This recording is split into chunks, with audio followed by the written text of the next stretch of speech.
उधर मनीष सिसोदिया की जमानत याचिका के दौरान सुप्रीम कोर्ट ने ईडी पर सवालों की बौछार की। जस्टिस संजीव खन्ना ने कहा कि सरकारी गवाह के बयान पर कैसे भरोसा करेंगे। क्या एजेंसी ने सरकारी गवाह की सिसोदिया को घूस पर चर्चा देखी थी? क्या ये बयान कानून में स्वीकार्य होगा? क्या ये कहीं सुनी बात नहीं है? ये एक अनुमान है। सब कुछ सबूतों पर आधारित होना चाहिए, वरना जिरह में ये केस 2 मिनट में ही गिर जाएगा। इस केस में सबूत कहाँ है? मनी ट्रेल को साबित करना जरूरी होगा। इस मामले पर अधिक जानकारी दे रहे हैं हमारे सहयोगी आशीष भार्गव। दिल्ली शराब घोटाले में जो आरोपी है मनीष सिसोदिया, उनकी जमानत याचिका पर जो सुनवाई हुई है उसमें सुप्रीम कोर्ट ने बड़े सवाल ईडी पर उठाए हैं। सुप्रीम कोर्ट में जस्टिस संजीव खन्ना और जस्टिस एसवीएन भट्टी की बेंच ने ईडी को बहुत सारे सवाल पूछे, कड़े सवाल पूछे, हम कहेंगे कि सवालों की बौछार कर दी। आमतौर पर जमानत के मामले में इतनी लंबी चौड़ी सुनवाई नहीं होती है, लेकिन सुप्रीम कोर्ट ने इस मामले में साफ कहा है कि वो इस मामले में सवाल पूछ रहा है, क्योंकि यहाँ पर सिर्फ आपराधिक कानून का मामला नहीं है, बल्कि पीएमएलए मनी लॉन्ड्रिंग जैसे अपराध का मामला भी है, जो एक अलग से अपराध है। तो यहाँ पर जस्टिस संजीव खन्ना ने ईडी से पूछा है कि जब मनीष सिसोदिया के पास पैसा नहीं आया इस घोटाले का, crime of proceed of crime में उनका कोई योगदान नहीं है, मनी ट्रेल उनकी तरफ नहीं गई है, तो वो मनी लॉन्ड्रिंग के आरोपी कैसे बनाए गए हैं। सुप्रीम कोर्ट ने यह भी कहा है कि ईडी के पास ऐसे कोई सबूत नहीं है, मनी ट्रेल की कोई चेन भी नहीं है जिसे साबित होता हो कि पैसा कहां से किसके पास गया और किसने इस्तेमाल किया। उन्होंने ये भी कहा कि सिर्फ गवाहों के बयान उनके पास है जो सरकारी गवाह बन गए हैं, सबूत के नाम पर उनके पर कुछ नहीं है। और अगर वो सिर्फ गवाहों के बयान पर इस केस में आगे बढ़ेंगे तो ट्रायल कोर्ट में जिरह के दौरान यानी क्रॉस एग्जामिनेशन के दौरान 2 मिनट भी ये केस ठहरेगा नहीं। बड़ी टिप्पणी है। सुप्रीम कोर्ट ने कहा है कि मनी ट्रेल के बारे में जानकारी दीजिए, पैसा शराब लोबी ने कहां पर दिया, किसको दिया, ये पैसा कहां पहुंचा, किसने इस्तेमाल किया, ये तमाम चीज़ें ईडी से पूछी हैं। 12 अक्टूबर को एक अहम सुनवाई इस मुद्दे पर होगी। यहां पर सुप्रीम कोर्ट ने यह भी साफ किया है कि जो उसने सवाल पूछा था कि क्या इस मामले में आम आदमी पार्टी यानी राजनीतिक पार्टी को भी आरोपी क्यों नहीं बनाया इस मामले में, वो किसी को आरोपी बनाने के लिए कहना नहीं था, बल्कि वो सिर्फ एक कानूनी सवाल का जवाब चाह रहे थे कि जब जो केस जो है वो ईडी का ये है कि पैसा पार्टी के पास गया, पार्टी को इसका फ़ायदा हुआ, तो फिर ये सवाल पूछा गया था कि तो आरोपी दूसरे लोगों क्यों बनाया जा रहा है। ये भी उन्होंने कहा है कि इस मामले में बहुत सारे सवाल हैं जिनके जवाब ईडी को देने होंगे, साबित करना होगा। ये गवाहों के बयानों के अलावा साबित करना होगा मनी ट्रेल ला के पूरी तरह इस्टेब्लिश करके कि किसको कब कितना फ़ायदा हुआ। और अब 12 अक्टूबर को एक अहम सुनवाई होगी। नई दिल्ली से आशीष भार्गव, एनडीटीवी इंडिया। नांदेड़ के सरकारी अस्पताल में हुई घटना के बाद मुख्यमंत्री एकनाथ शिंदे ने उच्च स्तरीय बैठक की। सभी जिला अधिकारियों को सरकारी अस्पताल का दौरा कर स्थिति देखकर जल्द रिपोर्ट भेजने को कहा है। बैठक में राज्य के मुख्य सचिव भी मौजूद थे। नांदेड़ की घटना में दोषियों पर सख्त कार्रवाई के आदेश मुख्यमंत्री शिंदे ने दिए हैं।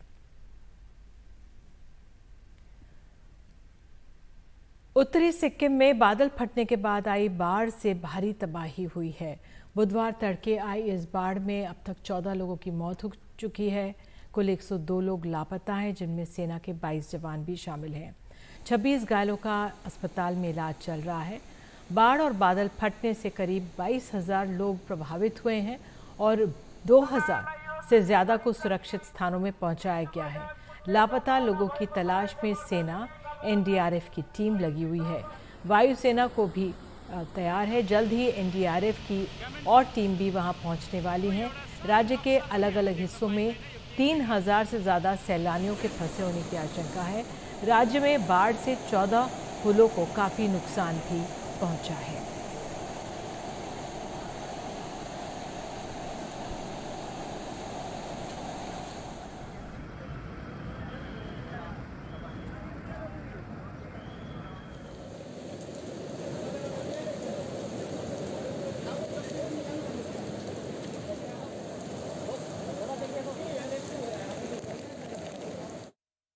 नेशनल हाईवे 10 पूरी तरीके से बंद हो चुके हैं। ये एक अहम कनेक्टिविटी रूट है, सिक्किम को देश से जुड़ता है ये नेशनल हाईवे।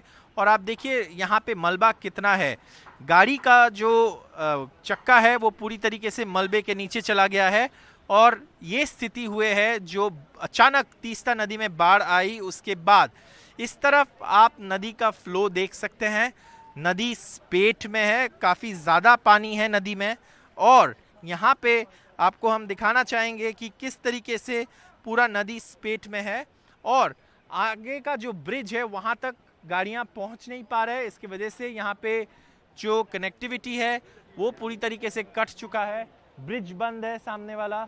और यही स्थिति है नेशनल हाईवे 10 का, जो एक अहम कनेक्टिविटी रूट है, बहुत ही महत्वपूर्ण नेशनल हाईवे है, लेकिन यहाँ पे रास्ता का स्थिति नहीं है कि इस रास्ते पर गाड़ी चल सके बाढ़ के कारण। कैमरा पर्सन जी शंकर के साथ सौरभ गुप्ता, एनडीटीवी इंडिया।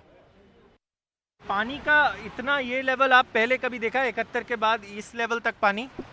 पैदा होने से पहले आया था बोलता था, लेकिन पैदा होने के बाद कभी नहीं देखा, हम अपने आंखें से कभी नहीं देखा है। इतना पानी कहाँ तक पहुँचे थे कल? कल ये रोड क्रॉस करके वो घर के ऊपर छत दिखाई दे रहा था, कल छत ही दिखाई दे रहा था। सब उधर वो जो पानी का दाग है वहाँ तक पानी था। अच्छा, और ये आप बोल रहे थे ब्रिज के ऊपर के आसपास तक वो ब्रिज के पिलर तो पूरा वो जो ब्रैक स्क्वायर है ना, उसके थोड़ा नीचे वो दाग है, वहाँ तक पहुँच गया था। अच्छा। और आपको बता दें, इसरो के 3 वैज्ञानिकों ने दी थी इस पूरे बाढ़ में हुई चेतावनी। सिक्किम में झील फटने की जताई थी आशंका। 2013 में ही सामने आ गई थी स्टडी। मोरैन से बनी झीलों को लेकर बड़ी थी चिंता। भूटान, तिब्बत, भारत, नेपाल और पाकिस्तान में खतरा था। 2062 से 2008 के बीच 1.9 किलोमीटर छोटा हुआ था ग्लेशियर। दक्षिण लोहनक ग्लेशियर के मुहाने बन गई थी मोरैन की झील। रिपोर्ट के मुताबिक बादल फटने की आशंका 42% थी।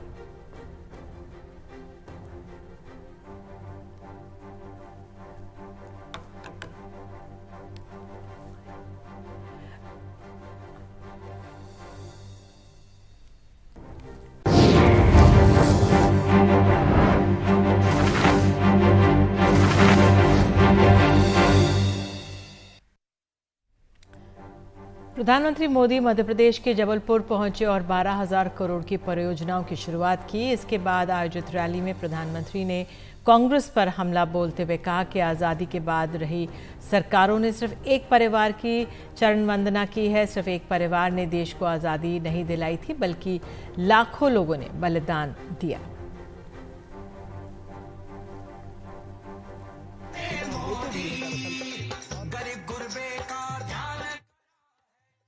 जो आज 20-22 साल के हैं ना, उनको तो शायद पता ही नहीं होगा, क्योंकि उस समय वो 8, 10, 12 साल के होंगे। उनको पता ही नहीं होगा कि मोदी आने से पहले क्या हाल था।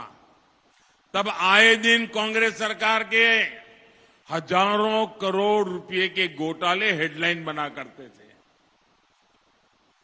जो पैसा गरीब पर खर्च होना था, वो पैसा कांग्रेस के नेताओं की तिजोरियों में जा रहा था। 2014 के बाद जब आपने हमें सेवा करने का मौका दिया, तो कांग्रेस सरकार की बनाई उन भ्रष्ट व्यवस्थाओं को बदलने का हमने एक अभियान चलाया। उधर भी स्वच्छता अभियान चला दिया। ये लोग गुस्सा करते हैं, इसका कारण भी यही है कि उनकी कटकी बंद हो गई है, कमीशन बंद हो गया है। मोदी ने आकर के सब साफ कर दिया। न गरीबों का पैसा लूटने दूंगा, न ही कांग्रेस का खजाना, कांग्रेस के नेताओं की तिजोरी भरने दूंगा मैं। उधर प्रियंका गांधी ने मध्य प्रदेश के धार में जन आक्रोश रैली को संबोधित किया।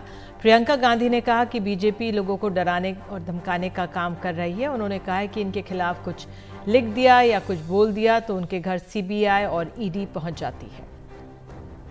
हम कहते हैं हमने विकास किया, वो कहते हैं उन्होंने किया।